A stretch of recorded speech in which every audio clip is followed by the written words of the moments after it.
Now the Philistines, gathering their troops for battle, assembled at Socoh of Judah. And they made camp between Socoh and Azekah, within the borders of Damim. But Saul and the sons of Israel, having gathered together, went to the valley of Terebinth. And they positioned the army so as to fight against the Philistines.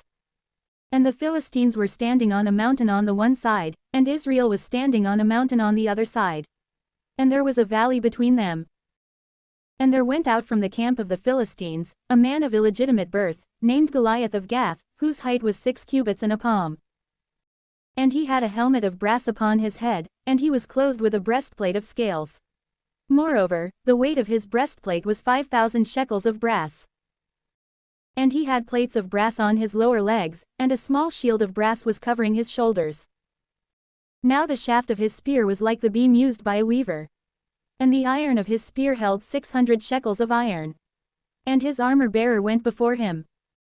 And standing still, he cried out to the battle lines of Israel, and he said to them, Why have you arrived, prepared for battle? Am I not a Philistine, and are you not the servants of Saul? Choose one man from among you, and let him descend to do battle alone. If he is able to fight with me and to strike me down, we will be your servants. But if I will prevail over him, and strike him down, you will be the servants, and you will serve us. And the Philistine was saying, I have reproached the troops of Israel today. Present a man to me, and let him undertake a fight against me alone. And Saul and all the Israelites, hearing these words of the Philistine in this manner, were stupefied and exceedingly afraid. Now David was the son of an Ephrathite man, the one mentioned above, from Bethlehem of Judah, whose name was Jesse. He had 8 sons, and during the days of Saul, he was an elderly man, and of great age among men. Now his 3 eldest sons followed Saul into battle.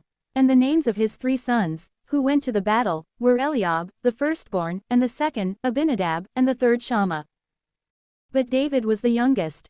Therefore, when the 3 eldest had followed Saul, David went away from Saul, and he returned, so that he might pasture the flock of his father at Bethlehem.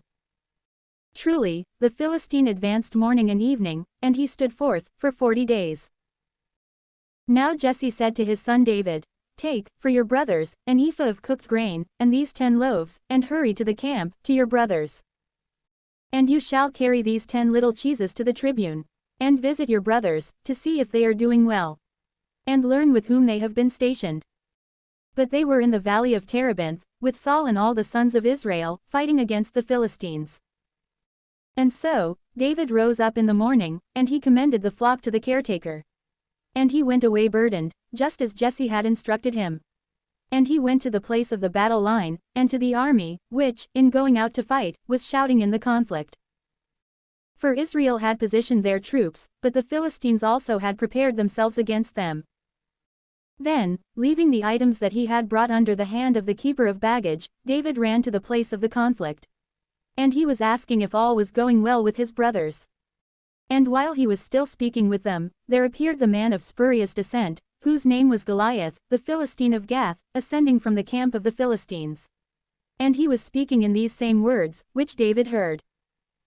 Then all the Israelites, when they had seen the man, fled from his face, fearing him greatly.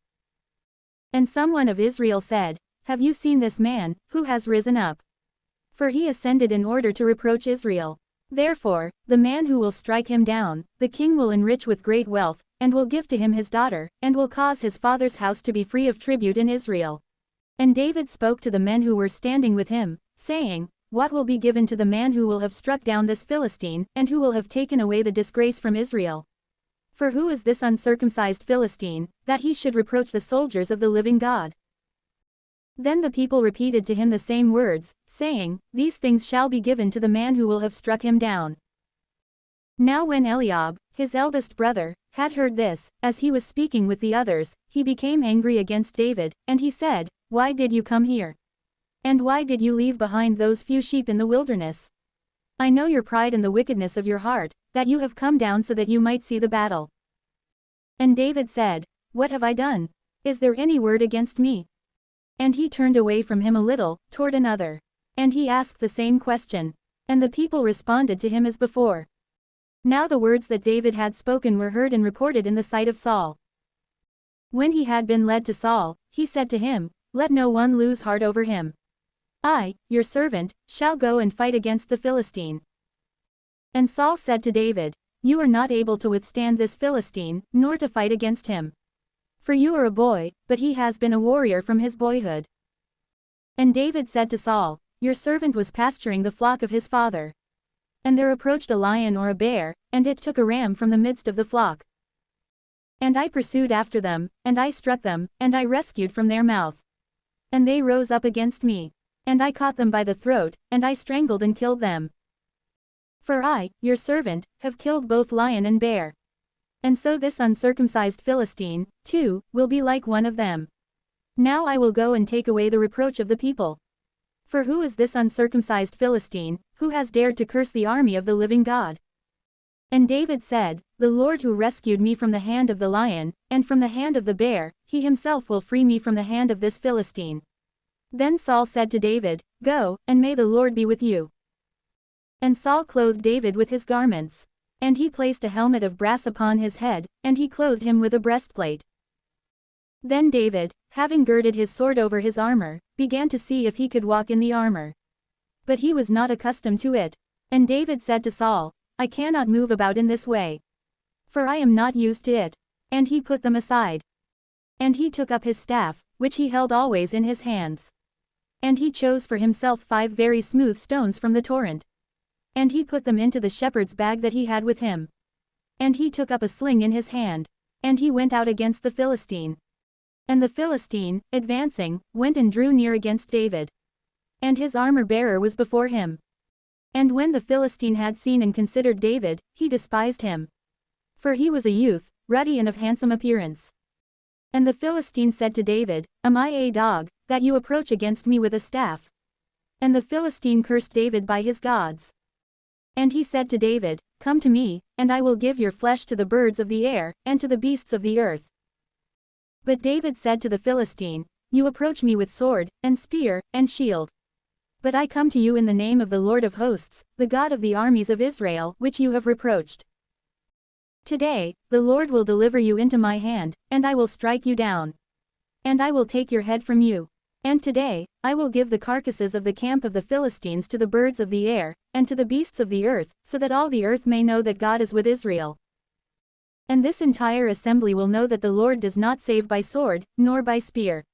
For this is his war, and he will deliver you into our hands." Then, when the Philistine had risen up, and was approaching, and was drawing near against David, David hurried and ran to the fight against the Philistine. And he put his hand into his bag, and took out 1 stone. And swinging it around, he cast it with the sling and struck the Philistine on the forehead. And the stone became embedded in his forehead. And he fell on his face, upon the ground. And David prevailed against the Philistine with a sling and a stone. And he struck and killed the Philistine.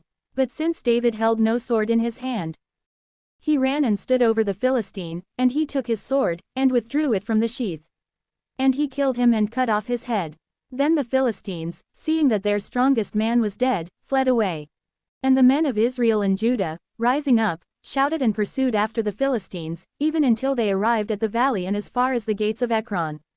And many wounded among the Philistines fell on the way of Sharaim, and as far as Gath, and as far as Ekron. And the sons of Israel, returning after they had pursued the Philistines, invaded their camp. Then David, taking up the head of the Philistine, brought it to Jerusalem. Yet truly, he placed his armor in his own tent. Now at the time that Saul had seen David going out against the Philistines, he said to Abner, the leader of the military, "From what stock is this youth descended, Abner?" And Abner said, "As your soul lives, O king, I do not know." And the king said, "You shall inquire as to whose son this boy may be." And when David had returned, after the Philistine had been struck down, Abner took him, and brought him before Saul, having the head of the Philistine in his hand. And Saul said to him, "Young man, from what ancestry are you?" And David said, "I am the son of your servant Jesse of Bethlehem."